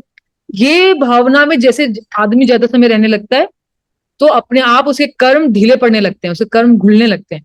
ये हमारे लिए हो, इसलिए गुरुदेव ने छोड़ रखा है अपना जो वो कर सकते हैं वो चीज भी, नुकसान कर रहे हैं हम लोग ज्यादा उनका टीचर कोर्सेज बना के हम लोग के, है ना। सो ब्यूटीफुल ब्यूटीफुल डॉक्टर रुचि, अमेजिंग नॉलेज। हाँ, एक लास्ट सवाल, टाइम है आपके पास? हाँ हाँ ठीक है। बिल्कुल। अच्छा, तो डॉक्टर रुचि, हमने कई बार, अभी हम जैसे पतंजलि भी पढ़ा, उसमें भी हमने थोड़ा सिद्धि के बारे में पढ़ा। जब हम स्पिरिचुअलिटी में आगे बढ़ते हैं तो थोड़ा थोड़ा वो सिद्धि, सिर्फ एक सिद्धि की हमको जान जा रहे हैं, कहीं पर कुछ सिद्धियां और उससे आगे भी होती है, कई लोग मेंटली ट्रेवल भी कर पाते हैं, ऐसा भी कुछ कुछ होता ही है। तो आपकी मैंने एक हल्की सी वीडियो कहीं पर देखी थी सिद्धि के बारे में। तो ये सिद्धि क्या स्पिरिचुअल जर्नी में आपको हेल्प करती है या ये ऑब्स्टेकल होती है? और हाँ। दूसरा, आपको कैसे पता चलेगा कि ये सिद्धि आपको हेल्प करने के लिए दी गई है, स्पिरिचुअली आपको आगे बढ़ना है एक रास्ते पे, तो ये आपको हेल्प करने के लिए दी गई है या ये ऑब्स्ट्रक्शन है? तो वही चक्कू चक्कू आपके पास है कोई पेना चक्कू? अभी वो चक्कू से आप सब्जी अच्छे से काट के और सबको सबका पेट भी भर सकते हो, अन्नपूर्णा बन सकते हो, या फिर उससे गले भी काट सकते हैं हम लोग जाके किसी के, है ना? तो ये कैसे पता चलेगा कि हमको किस चीज के लिए मिला है? हमको हमको जो भी ईश्वर से गुण मिले हैं, जो भी, वो समाज सेवा के लिए ही मिले हैं। अगर हमें गुरु के साथ है तो हमारा तो यही काम है इस दुनिया में, है ना? तो सिद्धि, जो गुरुदेव क्या बोले थे सिद्धियों के बारे में, कि अभी मैं संयम 2 भी करके आई हूँ रिसेंटली, तो उसमें भी गुरुदेव ने सिद्धियों के बारे में बहुत बात किया। सो ही हैज सेड कि सिद्धि एक इंडिकेशन है कि आप सही दिशा में हो। अगर आप हवा से खुशबू पैदा करने लगे, या फिर आप अपना, है ना, जो भी सिद्धियां गुरुदेव ने दी हैं, तो अगर उस आपको आ गई ये सिद्धियां, मतलब आप सही दिशा में हो, ये आपको इंडिकेशन मिल गई। अभी प्रॉब्लम क्या होता है, कुछ लोग अभी उसमें अटक जाते हैं क्योंकि अहंकार पूरा खत्म नहीं हुआ है ना अभी। अहंकार के परे ही तो आत्मा है, लेकिन अहंकार अभी भी है। अहंकार का श्लेष मात्र भी है। तो वो अहंकार फिर ये सिद्धियों की चपेट में आके बड़ा हो जाता है, फिर वो उसका तमाशा करने लगता है सिद्धियों का। जैसे काफी सारे लोग देखे होंगे पानी पे चलते हैं, उसका तमाशा करते हैं वो लोग, या कुछ, है ना, इस तरह की चीजों का। तो फिर उसका क्या होता है, आप फंस गए, आपकी यात्रा वहीं रह गई, आप चमत्कारी बन गए, बाबा जादूगर बन गए, आप फिर अब साधक नहीं रहे। यानी कि ऐसे में अगर अहंकार स्ट्रांग है अभी, तो सिद्धि आपको नुकसान कर सकती है, आपकी आपकी यात्रा को रोक सकती है। लेकिन इसका मतलब ये नहीं कि सिद्धि ने रोका, वो इसलिए रोका कि आपका अहंकार अभी तक प्रबल था। लेकिन गुरुदेव सेठ कि फिर अगर नुकसान कर सकती है, फायदा तो कुछ है नहीं ज्यादा, नुकसान कर सकते तो क्यों देनी है सिद्धियां? फिर गुरुदेव क्यों दे रहे हैं संयम 1 संयम 2? सोचने की वाली बात है। तो गुरुदेव सेठ कि सिद्धियां अगर समाज के परोपकार के लिए उपयोग में लाई जाए, जैसे गुरुदेव ने अभी काल ज्ञान दिया है, ये एक सिद्धि है जो गुरुदेव के संकल्प से फलित होती है। ये अगर मेरे को काल ज्ञानी बना दिया तो इसका मतलब ये नहीं कि मैं इतनी इवॉल्व हो गई कि मैं आगे पीछे देख पा रही हूँ। वो सिर्फ गुरुदेव के संकल्प से मेरे में ये एक टैलेंट या एक सिद्धि आ गई है, मेरा अपने उससे नहीं आया। ये पहली बात तो हमें ये जानना चाहिए, काल ज्ञानी कोई बहुत इवॉल्व सोल्स नहीं है, इवॉल्व हो भी सकते हैं, पर वो उनको ये सिद्धि गुरुदेव की कृपा से मिली है। तो अभी वो देखो कितना फायदा कर रहे हैं। किसी की कुछ बीमारी है, किसी का कुछ घर में कुछ है, वो उनको गाइड कर रहे हैं लोगों को, है ना? और उनका अहंकार भी नहीं आ रहा है, कुछ चार्ज भी नहीं कर रहे हैं कि मेरे को अमीर बनना है इस सिद्धि को यूज कर करके, लोगों से सोना लूट लिया, ये लूट लिया ना, कुछ कुछ अपने फायदे के लिए नहीं, सिर्फ समाज के फायदे के लिए करते हैं। तो कितने लोग उससे ज्ञान में जुड़ते हैं, कितने लोग अध्यात्म के पथ पे आगे बढ़ते हैं, तो फायदा होता है उनको भी, उनकी भी सेवा होती है और समाज को भी फायदा होता है। ऐसे में सिद्धि बहुत फायदेमंद है, समाज के लिए भी और अपने लिए भी। सेल्फिश कारणों से सिद्धि आपको रोक देगी और आपको साधना आपकी खराब कर देगी। तो एक बहुत ही बुद्धिमान, बहुत ही सद्बुद्धि वाला व्यक्ति और बहुत ही हम्बल और भोला व्यक्ति ही सिद्धियों का सही उपयोग कर सकता है। इसलिए गुरुदेव को कैसे चुनते हैं ना, दर्शन लाइन में कोई भोला सा तुम करो काल ज्ञान का ये तुम, ऐसे मैंने बहुत नोट किया है, जैसे बहुत ही ना सॉफ्टी सॉफ्टी लोगों को देते हैं वो ये औरों को भी देते हैं, ऐसा नहीं है, पर ऐसा मुझे लगा कि थोड़े भोले लोगों में ज्यादा खिलता है ये चीज। या वेरी नाइस। तो ये सिद्धि आपने बोला कि उनमें खिलता है या वो यूज करते हैं, तो फिर मिलती क्यों है? अगर हाँ, मैटर पे आप जो एनर्जी है उस पे आपकी सिद्धि होने लगी ना, अगर आप इतने ध्यान करें, आपके मन में इतनी शक्ति आने लगती है, आपकी साधना से इतना बल मिलने लगता है कि आप ये जो पंच तत्व है उस पे आपका कुछ ना कुछ पावर आने लगती है उसको मॉडिफाई करने की, तो वो तो हो ही जाएगा। और गुरुदेव यही बोले, अगर नहीं भी हो रहा है इसका ये मतलब नहीं है कि अरे मेरा तो सब वेस्ट है ये ऐसा भी जरूरी नहीं है कि हो भी सकता है, और होता है तो वो इंडिकेशन है कि हाँ तुम्हारा मन में वो शक्तियां बढ़ने लगी हैं, तुम्हारे मन में वो ऊर्जा की, तुम मैटर को, बट कई बार उसके बिना भी आदमी कैवल्यम तक पहुंच सकता है, एनलाइटनमेंट तक पहुंच सकता है। जरूरी नहीं है कि सिद्धियों के पद से ही पहुंचे, गुरु कृपा से भी पहुंच सकता है। अभी हम लोग सब हैं जो बहुत मे नॉट भी, बहुत हम बड़ा ध्यान नहीं करते हैं, रोज करते भी हैं तो बहुत एक्सट्रीम नहीं करते हैं, जितना समय मिलता है उस हिसाब से करते हैं। लेकिन हमारे मन में अगर भक्ति बहुत स्ट्रांग है, आखिरी क्षणों में अगर हमारे को सिर्फ गुरु का ही स्मरण रहता है तो हम मुक्त हो जाएंगे, हमको मिल जाएगा ना। किसी ने गुरुजी आपके सारे टीचर एनलाइटन होने वाले हैं क्या इस जन्म में? गुरुजी बोले टीचर्स का तो पता नहीं, पर सारे भक्त होने वाले हैं। तो तो ये एक है उनका शॉर्टकट भी है एनलाइटनमेंट के लिए, भक्ति जिसे बोलते हैं, भक्ति मार्ग। सो ये क्या बात। जरूरी नहीं है उसमें सिद्धि हो। सिद्धि बोलो राजमार्ग के पथ पे है सिद्धि। बहुत तपस और वो ना सारे नियम नियम के बाद बहुत टाइम तक ध्यान, लंबे लंबे ध्यान, बहुत पावरफुल ध्यान, वो उस राजयोगी पथ पे सिद्धियां ज्यादा ऑब्वियसली आती हैं। भक्ति वो मीराबाई का तो कोई ऐसी खास सिद्धि का ऐसे हमें कुछ सुना नहीं कि वो ऐसा कर देती थी वैसा कर देती थी, कुछ नहीं सुना ना ज्यादा हमने। शी वाज कितना उनको दर्शन मिले और कितना उन्होंने she got enlightenment in the end, है ना। Super super super session doctor Ruchi. किसी को कुछ एक आखिरी पूछना हो तो पूछ सकते हैं, नहीं तो मैं डॉक्टर रुचि से यही रिक्वेस्ट करूंगी कि कोई गुरु स्टोरी अगर उनके पास हो to and this. Guru story, इतनी सारी गुरु स्टोरी है ये एकदम से स्टोरी। ये मेरा ये गुरु स्टोरी है यार, मैं किसी और को तो क्या बताऊं, अपना ही सबसे बेस्ट लगता है मेरे को बताने को। जब मेरा ये सब नर्वस बैकग्राउंड सब ठीक हुआ और ना गुरुदेव की कृपा से, उनके ज्ञान से, उन्होंने कुछ कुछ हुआ था, तो जो पहले मेरे को ऐसा थोड़ा गुरु से एवर्जन होता था कि गुरु नहीं चाहिए मेरे को लाइफ में, ठीक है वो पता नहीं कैसे से निकलते हैं, कौन कैसा निकलेगा क्या पता, ऐसे सब डर लगता था उस टाइम पे। लेकिन जब ये सब मेरे को निकाला गुरुदेव ने उससे, तो मेरा विश्वास बैठ गया कि नहीं नहीं भाई ये तो बिल्कुल जेन्युइन गुरु है और ऐसे। तो एक बार गुरुदेव एक सेशन में बोले हमको कि भाई तुम अभी ध्यान कराया हमको, और फिर बोले कि जो कुछ मांगना है कोई एक चीज मांग लो मिल जाएगी। तो ये फिर से मेरे को थोड़ा डिफिकल्ट टू डाइजेस्ट होगा, ये क्या बोल रहे हैं एक चीज को मांग लो, तो डॉक्टर वाला दिमाग ना लॉजिकल वाला एकदम फंसा रहता है। लेकिन वो उस टाइम तो गुरु तो मान लिया था, मानना तो पड़ेगा, गुरु की बात तो टाल नहीं सकते। तो आंखें बंद करके मैंने सोचा ओके गुरुदेव आपने मेरे को इतने, जैसे मतलब लोग सोचे थे मैं मर ही जाऊंगा कुछ 7-8 महीने में, जिस हिसाब से मेरा हेल्थ बिगड़ रहा था, ऐसे नया जीवन ही दिया है प्रैक्टिकली।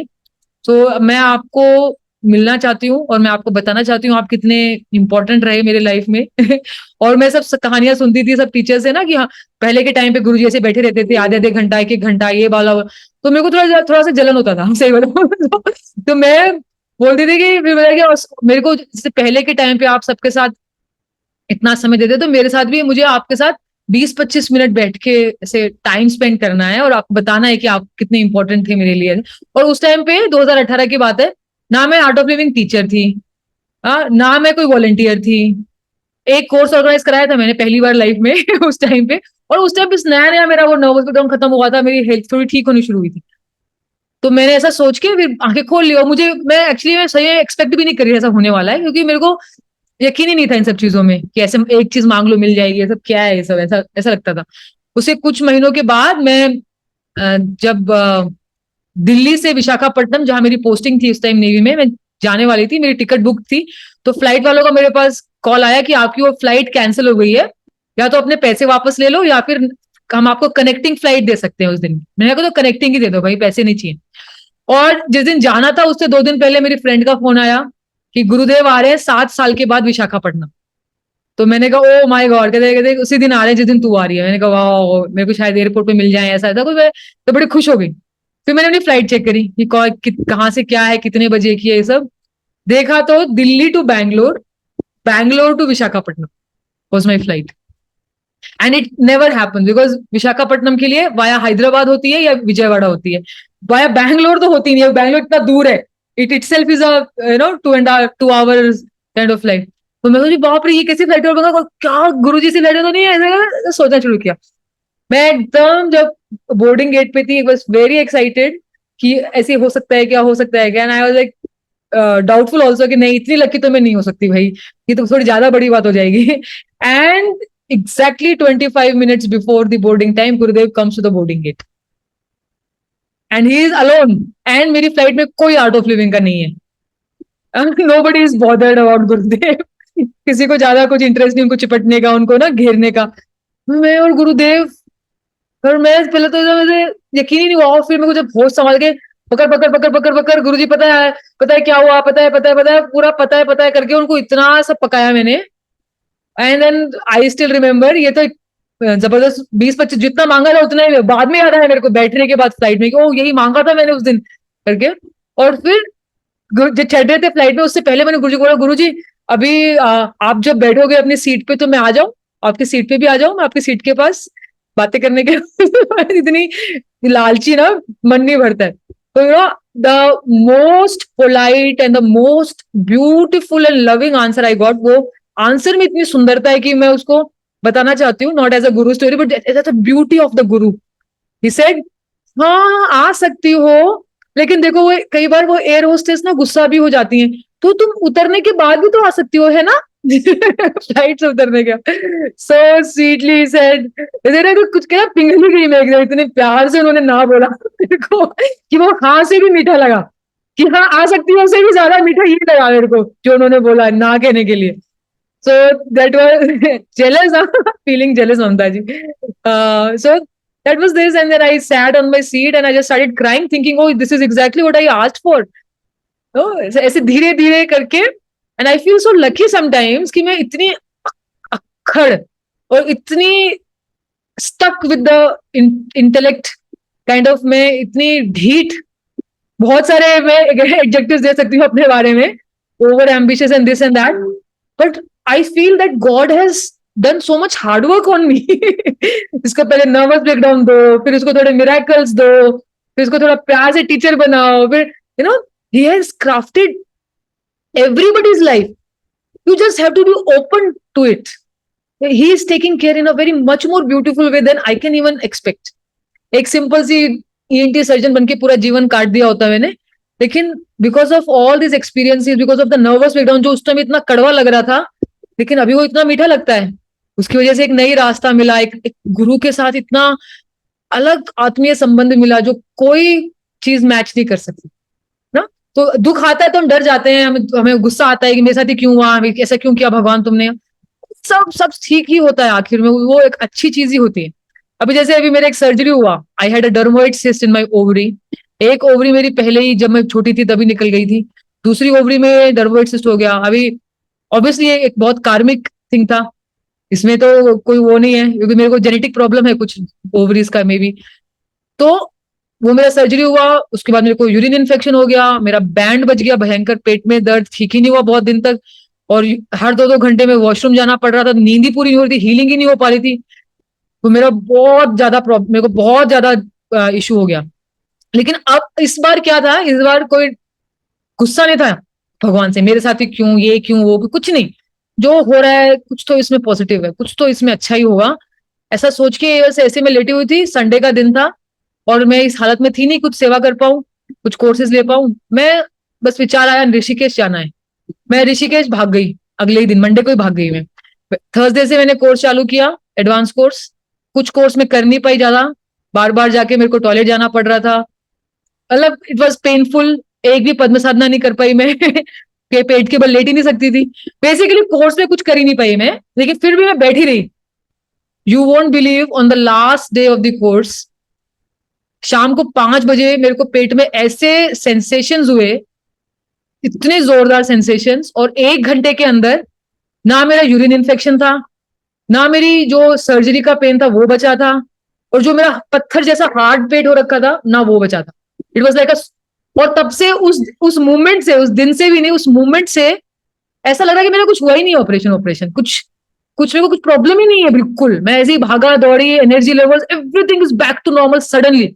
अभी 25 मार्च को ही हुई है मेरी सर्जरी, है ना। And then I went to Sanyam, अगले हफ्ते संयम का बुक करके बैठी थी, फर्स्ट संयम किया मैंने, यू नो 2 मई से जो था, 1 मई को जाना था मेरे को, और इतना सब बोल रहे थे तू पागल है, तेरा अभी पैसे वेस्ट होंगे। मैंने कहा जाऊंगी तो मैं जरूर, और सारे 3 पद्म साधना होती थी, सारी पद्म साधना मैंने करी, कोई मैंने ऐसा नहीं था कि एक ही दिन के अंदर इतना बड़ा transformation. Last week of April में मैंने एडवांस कोर्स किया था, और 1 मई को मैं आश्रम में थी, 3 दिन पद्म साधना करी थी एक दिन में। तो मतलब अभी ना ऐसे डर नहीं लगता है, कुछ भी दुख होता है, कुछ शरीर में दर्द है, कुछ प्रॉब्लम, अब जो होगा सब अच्छा ही होने वाला है। कुछ निकल रहा है निकलने दो, कुछ सफाई हो रही है, कार्मिक क्लेंजिंग हो रही है, होने दो, विश्वास के साथ आगे बढ़ना है ना।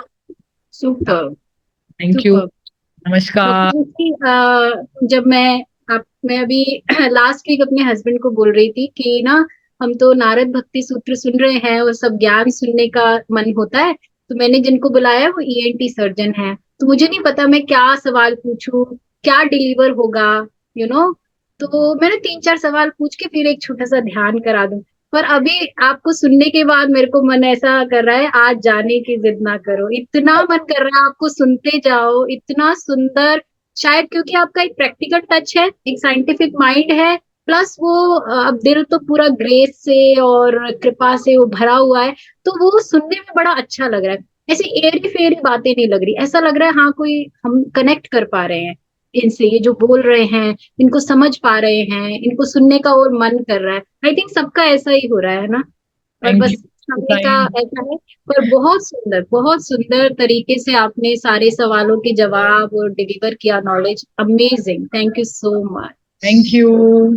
जय गुरुदेव। गुरुदेव, जय डॉक्टर गुरुदेव। दीदी आपने तो हमें हल्का कर दिया इतना, कोई कार्मिक अकाउंट नहीं रहा, कोई दूसरा अकाउंट नहीं रहा, आप सिर्फ चक्रों पे ध्यान कर दिया आपने, सीधा गुरु के साथ डायरेक्ट जोड़ दिया। Thank you so much, thank you दीदी।